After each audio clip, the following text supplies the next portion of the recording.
Pelajaran Hayat Yohanes berita ke-50, kesimpulan yang terakhir. Kita telah melihat bahwa Injil Yohanes dibagi menjadi dua bagian, pasal 1 sampai dengan 13 dan pasal 14 sampai dengan 21. Seperti yang telah ditunjukkan dalam bagian pertama, Tuhan adalah Putra Allah yang datang membawa Allah kepada manusia. Dalam bagian kedua, Ia pergi membawa manusia kepada Allah. Dengan kata lain, bagian pertama mewahyukan bahwa Tuhan adalah ekspresi Allah. Ia datang kepada umat manusia, membawa Allah kepada manusia, supaya Allah berbaur dengan manusia. Dalam Matius pasal 1 ayat 23, Yesus disebut Immanuel, artinya Allah beserta kita, atau Allah beserta manusia. Melalui inkarnasinya, Allah telah membaurkan dirinya dengan manusia. Ini menyangkut kedatangan Tuhan. Bagian kedua kitab Injil ini membicarakan kepergian Tuhan.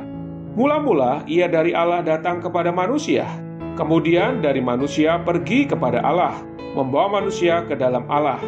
Kematian dan kebangkitannya menyiapkan jalan untuk membawa manusia ke dalam Allah.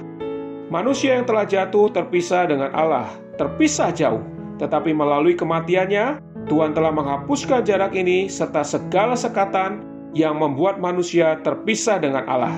Kini, melalui kematian Kristus, bersandarkan darahnya, manusia dapat dibawa ke hadapan Allah, bahkan ke dalam diri Allah sendiri.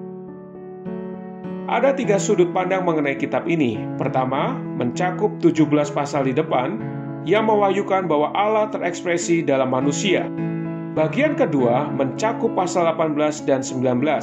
Dalam pasal 18 dan 19, kita melihat sebuah gambaran yang melukiskan bagaimana Tuhan ditangkap, diadili, dijatuhi hukuman mati, dan dipaku di kayu salib. Namun, kita harus mengerti bahwa gambaran ini adalah visi hayat yang terekspresi melalui maut. Pada bagian pertama dalam kitab Injil ini, Allah terekspresi di dalam manusia, sedangkan pada bagian kedua, hayat terekspresi di dalam maut.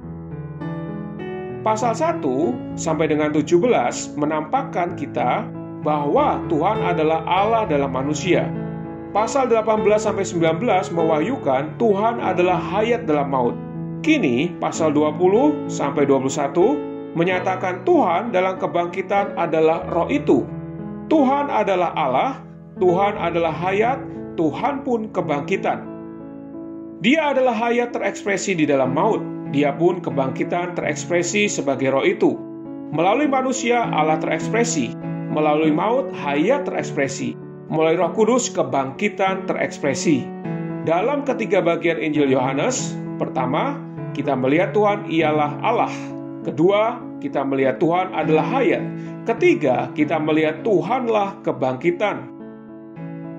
Setelah Injil Yohanes, terdapat surat kiriman Yohanes. Dalam surat kirimannya yang pertama, Yohanes membicarakan tentang saling tinggal ini.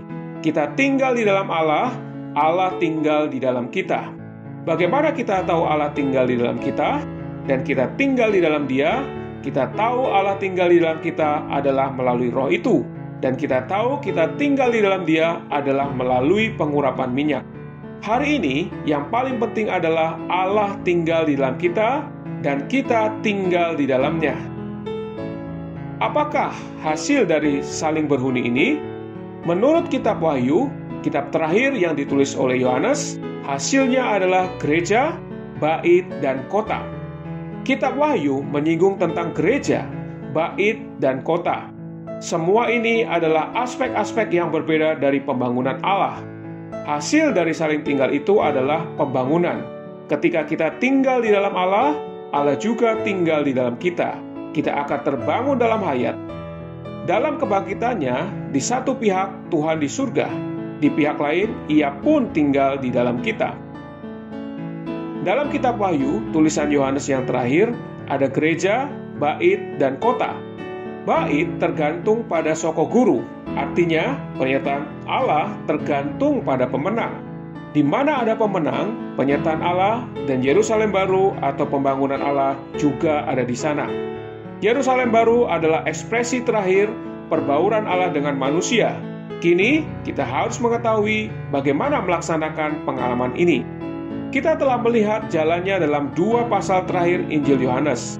Kalau kita mau mengalami Allah dalam kebangkitan, kalau kita mau mengalami Allah sebagai roh itu, kalau kita mau mengalami Allah berbaur dengan kita, kalau kita mau menjadi soko guru untuk penyertaan Tuhan, kalau kita mau mengalami nama baru Allah, nama Yerusalem baru, dan nama Tuhan tertulis pada diri kita, maka kita harus seperti Maria Magdalena yang mencari Tuhan.